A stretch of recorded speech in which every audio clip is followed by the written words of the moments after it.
sellem Efendimiz Hazretlerinin aziz, pak, münevver, mutahhar ruh şeriflerine salavat-ı şerifi getirenlerin ahir ve akıbetleri hayrola.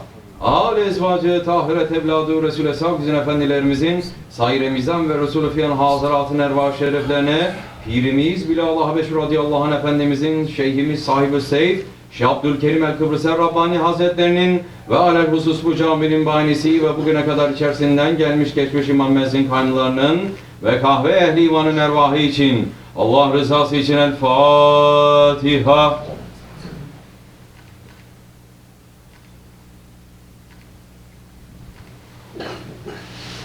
Euzubillahimineşşeytanirracim. Bismillahirrahmanirrahim. İnnallâhe ve melâketehu yusallûne alen-nebî. Ya eyyühellezîne âmenû sallu aleyhi ve sellimû teslîmâ.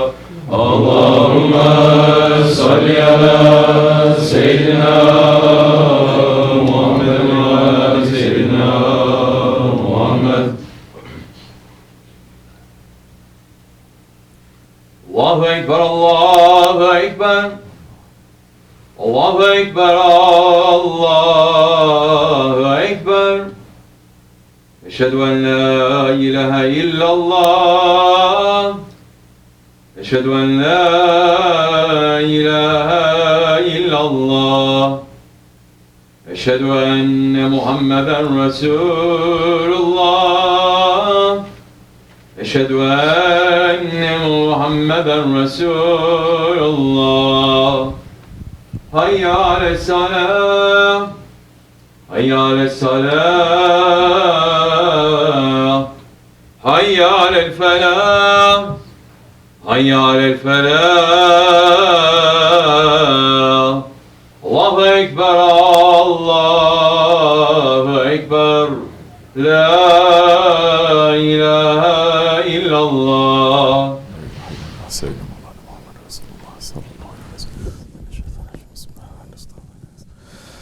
Elhamdülillah, elhamdülillah, elhamdülillahi Rabbil alemin. Ve salatu ve selamu ala Resulina Muhammedin ve ala alihi ve sahbihi ecmain. Nahmadullah Teala ve nastağfiru eşhedü en la ilahe illallah vahdehu la şerike leh ve eşhedü enne seyyidina Muhammeden abduhu ve habibuhu ve resuluhu. Sallallahu aleyhi ve ala alihi ve ezvacihi ve ashabi tabi'i khulafen raşidin mahadin min ba'di. Ve zemati ala tahkik ve huzsamihi alamati khulafe Resulü ala tahkik. Umara'l mu'minin Hazreti Ebu Bakr, Umar, Osman ve Ali ve ala bakir sahabe tabi'in ridvanullah ta'ala aleyhim ecmain. Ya eyyuhel mu'minul hazirun ittakullah ta'ala ve innallaha ma'allezine tekvellezine hum muhsinun. Elhamdülillahi Rabbil alemin. Ve salatu ve selamu ala eşrafil enbiya ve mursalin seyyidina Mevlana Muhammedin ve ala alihi ve sahbihi ecmain. All praises are due to Allah, Lord of the universes.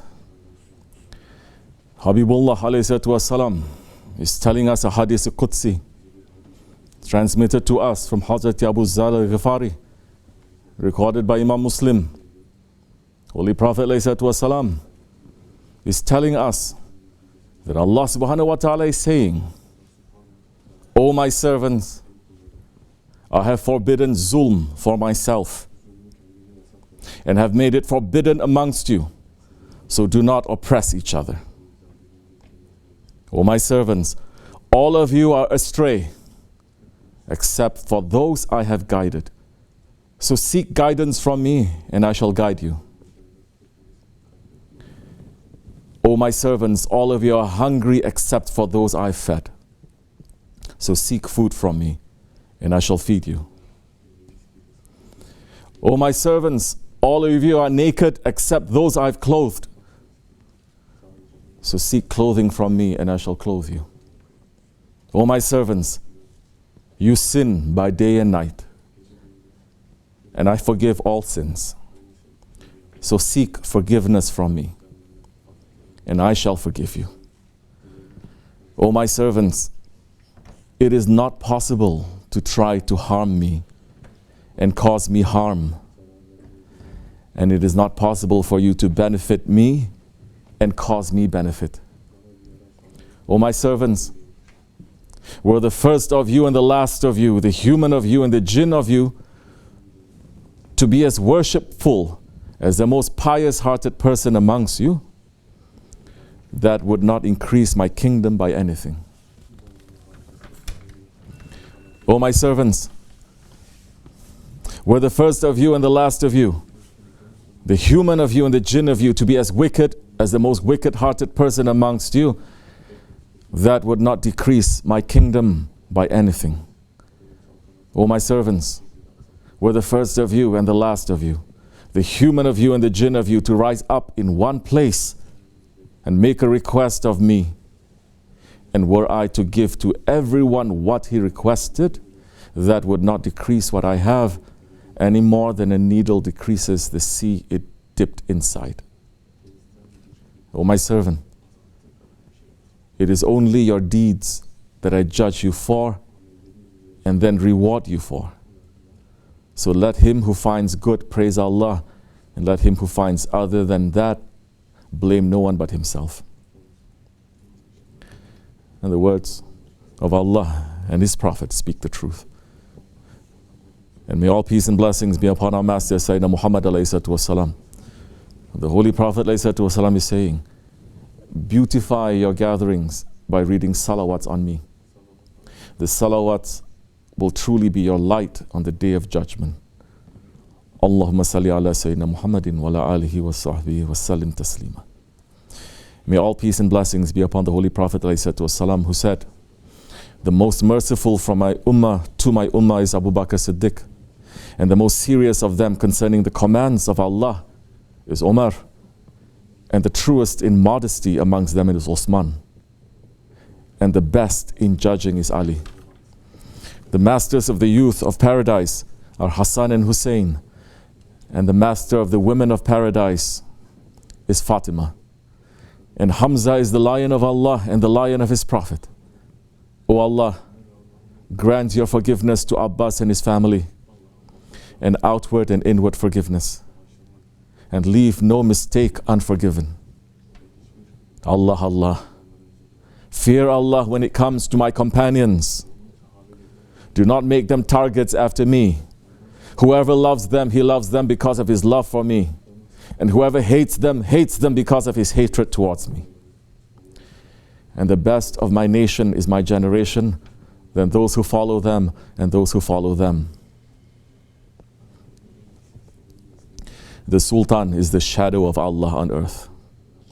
Whoever honors the Sultan, Allah will honor him. And whoever hates the Sultan, Allah will hate him. Ya ayyuhal mu'minun, O believers, all praises are due to our Lord, our Master, our Sustainer, Allah subhanahu wa ta'ala. Alhamdulillah, we have entered into a new month in our noble Hijri calendar, the month of Jamada al-Awwal. After this month is Jamada al-Akhir, and then inshallah Rahman, Rajab Shahrullah. The fragrant breeze of the three holy months is reaching to us, inshallah. Inshallah, we will start preparing now. So during that time, we can experience the sweetness of those blessed days and nights. O believers, the Holy Prophet ﷺ is the perfect example for mankind. Allah subhanahu wa ta'ala is saying in Surah Al-Ahzab, Bismillah ar-Rahman ar-Rahim, verily, you have in the Messenger of Allah a beautiful example for anyone who has hope in Allah and the last day and remembers Allah much. Sadaqallahu al-Azim. His example is not for 7th century Arabia only. Today, that is what so many Muslims think. They say, yes, we love the Prophet. The Prophet, yes, he was a good man. The Prophet, yes, he did good things, but he doesn't fit to this time. We have to take the spirit of his teachings and we have to change it and modernize it and moderate it for this time. That is not what Allah subhanahu wa ta'ala is saying. Allah Jalla wa ala is saying in the ayat, if you have hope in Allah, if you have hope in the last day, if you make a lot of zikr, then that Holy Prophet ﷺ is a beautiful example for you. For the people who forget Allah and the last day and they abandon zikr, then yes, the Prophet's example is going to look very ugly to them. Astaghfirullah. Just like the incident that happened in the Hadith. Hazrat Mevlana is giving that story in the Masnawi, saying, once Holy Prophet ﷺ saw Abu Jahl on the road. Abu Jahl said, Ya Muhammad ﷺ, I have not seen anyone more ugly than you. Astaghfirullah, hasha. The Sahabis got very upset when they heard this. And Hazrat Umar asked permission to hit Abu Jahl. The Holy Prophet said, leave him alone, because he spoke the truth. The Sahabis, they were wondering what was happening. Then Holy Prophet ﷺ met Hazrat Abu Bakr, and Hazrat Abu Bakr said, O son of beauty and glory, there is no beauty like you in the east or in the west. The Holy Prophet ﷺ said, you have spoken the truth, Ya Abu Bakr. When the Sahabi asked how it could be that Abu Bakr Siddiq radiallahu anh spoke the truth and Abu Jahl spoke the truth, Holy Prophet said, I am a mirror shaped by the hand of Allah. So both of them saw their realities in me. So when we start to feel uncomfortable with the Sunnah of the Holy Prophet, when we don't see his life and his example as the most beautiful, when hearing about him and thinking about him does not make our heart to light up with love, that means that we're becoming jahil, more ignorant. When that love grows, when that beauty grows, it means we're becoming more siddiq, more truthful.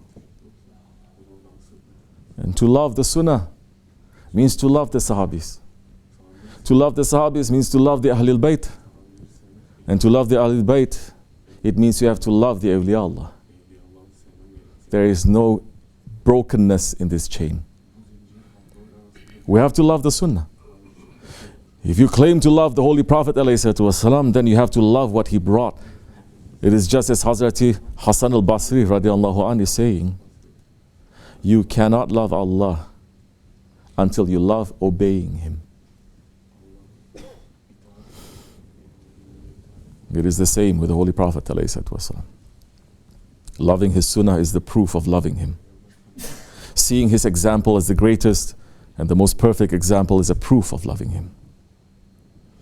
As our master SahibulSaif, Shaykh Abdulkerim al-Kibrisi, Rabbani is saying, Hazrat Ali radiallahu anh was asking to Holy Prophet ﷺ, Ya Rasulullah, what is the sign of those people who will be on Firqai Najat, the one group that is going to stay on the Sirat al-Mustaqim? What is the sign? Holy Prophet ﷺ was saying to them, they are following my sunnat and the sunnat of my Sahabis. They are following the footsteps of those people who have taught them the way and the lifestyle of the Holy Prophet. Don't make the mistake of saying, well, there are no Sahabis, so we are also not responsible. No, we are responsible. As the Sahaba Kiram came, and Holy Prophet ﷺ said to them, today I have just put the sun and the moon between you and kufr. It is impossible for you to turn back to kufr. They said, what is that, Ya Rasulullah? He said, the sun is the book of Allah and the moon is my sunnat, standing just like that between you and the fire. You cannot go into the fire. You must bring these messages to the people who are coming behind. And they did their job. Know this. If you are not following the sunnah of the Prophet ﷺ, then you are following the sunnah of Shaitan. Nothing else. The Prophet ﷺ took 23 years. Allah subhanahu wa ta'ala was sending the ayats of the Quran in 23 years. He could have just given it to him instantly. Step by step in every incident that was happening, he was sending the ayats and he was letting his Holy Prophet ﷺ to teach people through the sunnah. through the hadith about those things that were happening. And if we leave that lifestyle, that we are going to fall. We are going to fall into the traps of Shaitan and all those who are saying that it's okay. The friends of Allah, their life is taking a share from the life of the Holy Prophet ﷺ. That is why Shaykh Efendi can speak so clearly about Holy Prophet. We are believers. We must know the history, the life of Holy Prophet ﷺ. Hazrat Ali ibn Hussein radiallahu anhu said, we were taught the seerah of Rasulullah like we were taught the Quran. Shaykh Efendi is saying in his words, Holy Prophet ﷺ took 23 years. His mission of prophethood openly was 23 years. 13 years in Mecca, 10 years in Medina. Look at the years in Mecca. They were hard years.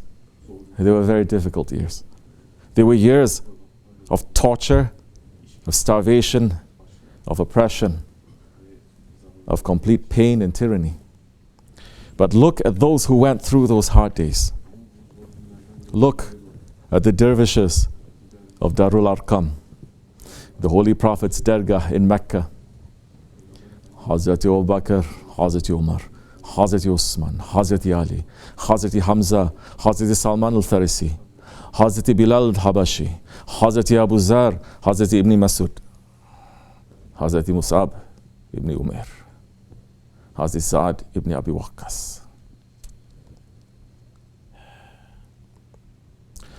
Hazrat Abu Ubaidah. These are just some of the names of those holy muhajirun. These are the names of the lions of Allah, who distinguished themselves through service to Allah's beloved. They did not go through the easy times. They went through the hard times. They are the foundation of Islam. And what they went through during those 13 years of hardship in Mecca, that is the basis upon which the 10 years of Medina were founded. What happened in Medina? What was Holy Prophet ﷺ's concern? We can see it in his traveling in the Hijrah. When he first reached the outskirts of Medina, he stopped at a place called Khutbah. What did he do there? What was his first action? He built a masjid. Then he stopped at another town. What did he do there? He prayed Jummah namaz. And when he finally reached to Medina, what was the first thing he did? He found a place to build the masjid, to build the Masjid al-Nabawi. What was Sayyidul Kainat concerned with? He was concerned with building the community of Allah. He was concerned with establishing a village that would allow for people to worship and serve Allah. He was worried about the people and taking care of them. He came to Medina and he ended the blood feud between the Aus and the Khazraj. He came to Medina and the Arabs and the Jews and the Christians came to him for judgment because they knew of his justice. He came to Medina to build the civilization of Islam. It was not an Arab civilization that he built, like so many proud nationalist ones are claiming today. No. He built a divine civilization. Once, a proud nationalistic type person saw Hazrat Salman al-Farisi. He saw Hazrat Suhaib al-Rumi and Hazrat Bilal al-Habashi sitting and said, when Aus and Khazraj are here, why are you sitting with these kinds of Ajam people? One Sahabi got very upset at hearing this and brought that man to the Holy Prophet and told the Holy Prophet what the man said. The Holy Prophet ﷺ got very angry and came into the masjid and said, O people, truly your Lord is only one Lord. Your Father is only one Father. Your religion is only one religion. Arabism is neither a father nor a mother for you. This is just a language. And the one who speaks this language is an Arab. The Sahabi asks, what should be done with a man who insulted Hazrat Salman, Hazrat Suhaib, and Hazrat Bilal? Holy Prophet ﷺ said, push him into hell. And that person was one of the first who abandoned Islam. So Holy Prophet ﷺ came to build a civilization built on loving Allah and His Rasul. And he built that civilization heart to heart. Not like today's so-called leaders and imams who stay away from the people and lock them out. No. Holy Prophet ﷺ society was built upon his love. Look at what he was spending his day with. Holy Prophet ﷺ would pray tahajjud and then go to the masjid for Fajr prayer after Hazrat Bilal radiallahu anh would call the azan. After Fajr, he used to sit with the Sahaba Kiram and give them sohbat. He used to interpret their dreams. Sometimes he would just talk to them about their lives. He would sit with them until Ishraq time. After Ishraq, he would go to his house and sit with his family, check on them, and make dua for them. He would ask if there was any food in the house. So many times he had nothing to eat. And if there was nothing, he would say, today I'm fasting. Then he used to go back to the masjid and he would give sohbat again. People would come to him for their needs, for blessings for their babies, or for blessing new harvests that they had collected. Then he would go out and he would mix with the people walking through the streets, looking for anyone who needed him. Even the mentally ill people could come to talk to him. There was a girl in Medina who was not normal and used to speak to herself. But she came and held the Holy Prophet's hand and just walked with him. And he walked with her until she was happy. He would go back to his house for Salatul Duha. And then there was a time in Medina for, we can say, the ladies' sohbat.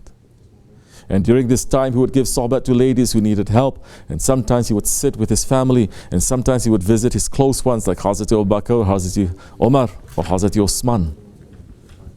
From Zuhur time to Asr time, he used to give sohbat in the masjid. After Asr again, he would give time to the people who needed him. Maghrib and Isha prayer, he would pray with the people, and the rest of the night he was giving for spending time with his Allah. O believers, this is the most beautiful example.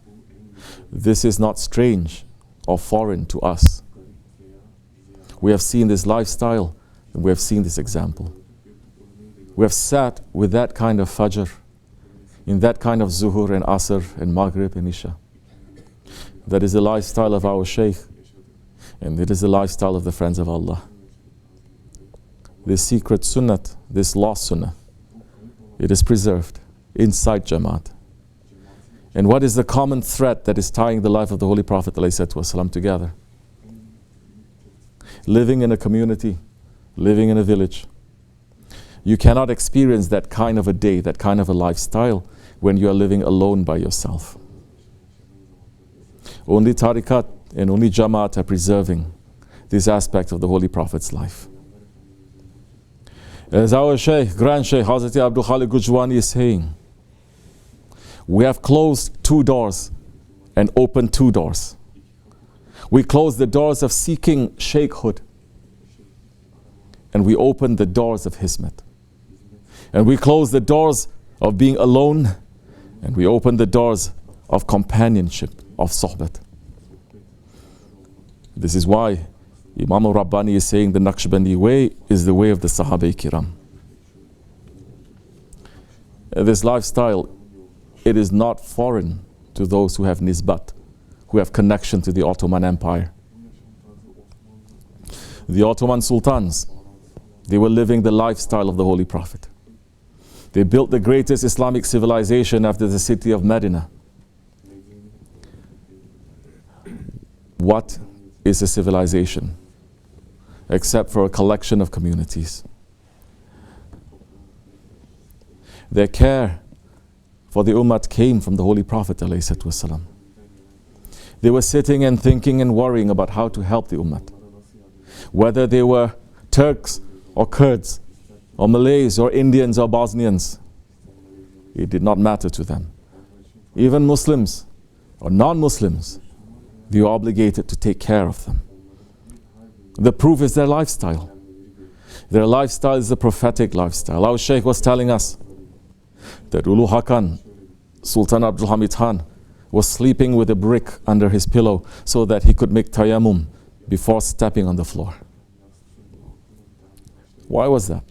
Because he never wanted to step on Allah's earth without wudu.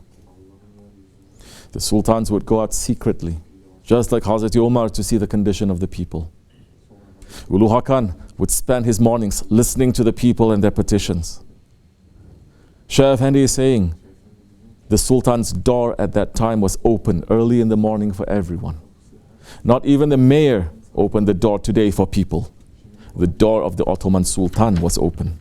People were coming and complaining and asking and saying. This was in the worst times. May Allah open the Bab-e-Humayun again. Amen. Holy Prophet is saying, cling to the Jamaat, for indeed the wolf only eats the lonely sheep. If there is any good in this worldly life, you will only find it in Jamaat. The Prophet ﷺ is saying, isn't the dunya cursed? And isn't everything in it cursed? Except for zikrullah, and what makes it easy, and the knowledgeable person, and the one who learns. May Allah protect us, inshallah, Rahman. We are following Sultan al-Awliya, who is saying, Shaykh Maulana Muhammad Nazim al-Hakkani, our purpose is to attain to the greatness represented by heroic grandfathers, the holy Ottomans. This great power arose from one small tribe of people and brought to this world a great, magnificent empire. To bring this back must become our most honorable aim. Welcome to the one who loves the nation. Surely we are Ottomans and we are honorable. Inshallah, we will carry this honor forward into the future. Those who are running for Mawla have great days ahead of them. It's not only for what is coming with Mahdi alayhi salam, but what he is bringing after too. Anyone who has tyranny in their hearts, some way, somehow, to any one of us, to any one of them, or to someone at all, should prepare themselves for that punishment. Ya Rabbi, I am asking help and support from you against this tyranny that is inside of me. Clean me from that. Then you will be counted in the book as the people of Mahdi alayhi salam. And you will be among those that the Holy Prophet alayhi salam praised. And he is giving salams to his Sahabi. I cannot wait to meet my brothers in the judgment day. They said, Ya Rasulullah, aren't we your brothers? He said, no, you are my companions. My brothers are those who are going to come in the Akhir Zaman. Everywhere, everything is going to be for their ego, but they are going to leave that way. And they're going to run, and they're going to hold on tightly to my traditions. Those are my brothers. And he said to them, I'm giving them salams in front of you. This is the sohbat that is receiving the salams of Hazrat Fakhri Alam. Great days are waiting for us if we are running for Mawla. As Shaykh Maulana is saying, happy days are calling your name. May we reach to that time. May zulm fall. May justice come back. May batil fall. May haq rise. May the kingdom of Shaitan and Dajjal fall. May the Sultanate and the Khilafat of Islam rise. May the rights be restored to the children of Osman. May we be the helpers of Mahdi alayhi salam. May we be written as the servants of Allah. Amen. Astaghfirullah. Astaghfirullah. Astaghfirullah.